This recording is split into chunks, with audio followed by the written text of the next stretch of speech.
Ayan, good morning Karil Hiniero Tips. Ayan, ituturo ko naman sa inyo paano mag-compute ng semento, sand, and gravel. Okay, as you can see, meron tayong figure dito mga idol.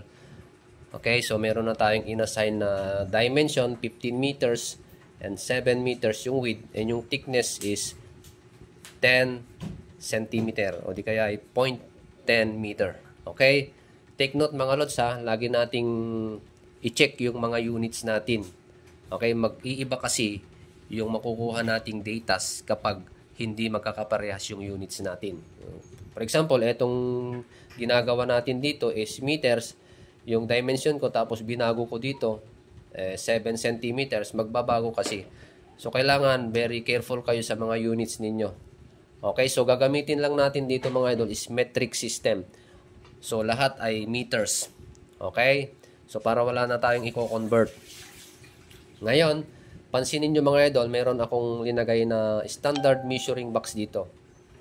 Magagamit natin ito sa computation.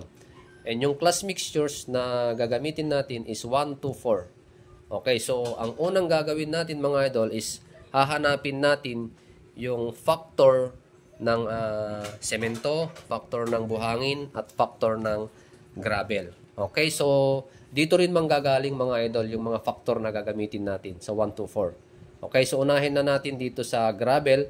4 divided by 4 is equal to 1. Ito na yung factor ng gravel. 2 divided by 4 is equal to 0.5. Yan na yung factor ng sand. And yung 1 divided by 4 is equal to 0.25. Yan yung factor ng semento. Pero hindi pa tayo nagtatapos dyan. Magagamit pa natin ito dito sa may standard measuring box natin. Okay, yan yung gagamitin nating numerator. And ito naman yung denominator natin, yung volume ng measuring box. So, paano natin kinumpute yung 0.027? So, ang computation yan mga idol is 0.30 times 0.30 times 0.30. Lagyan nyo ng point pag kinocompute nyo. Baka pag naglagay kayo, 30 lang times 30, 30, mali na yung lalabas. Okay, kailangan meron siyang point. So, ang lumabas na volume mga idol is 0.027 cubic meter. O di kaya ay 27 liters. Ngayon, ang gagamitin nating numerator ay yung ito. Ayan, yung 0.25. Ang denominator natin para makuha na natin yung cement factor ay ito na. Okay, so 0.25 divided by 0.027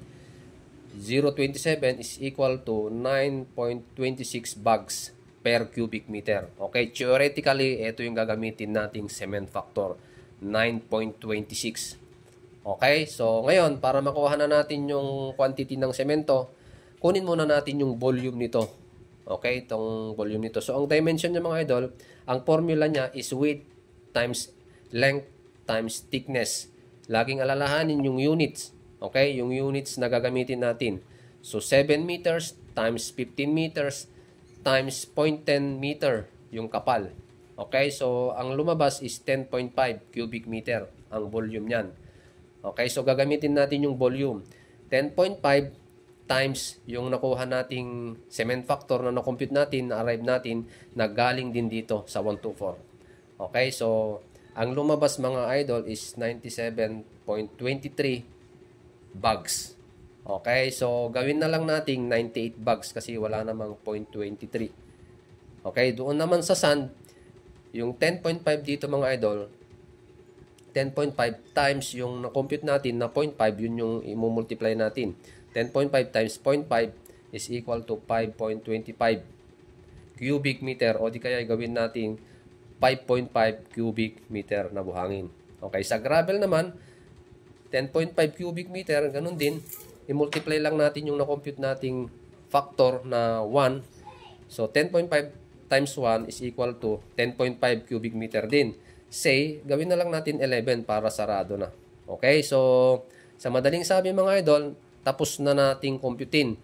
Okay, kung gusto nyo magdagdag ng allowance, dagdagan na lang ninyo sa original. Sa theoretical computation na nakuha nyo, wag dito. Dito kayo magdagdag ng 5%. Okay, dito sa original, sa theoretical na nakuha nyo. Okay, so ganun lang kasimple mga idol. And take note pala, itong na-compute natin na cement factor na 9.26, pwede ninyong gawing 9 to. Okay, 9. Tanggalin na ninyo yung 0.26. Okay, etong 9 safe na to mga idol. Okay, so theoretically, sinunod lang natin yung computation natin. Okay, so sana meron kayong natutunan mga idol at sana ay i-share nyo to para matuto rin yung iba na ating kababayan. Maraming salamat po and God bless po.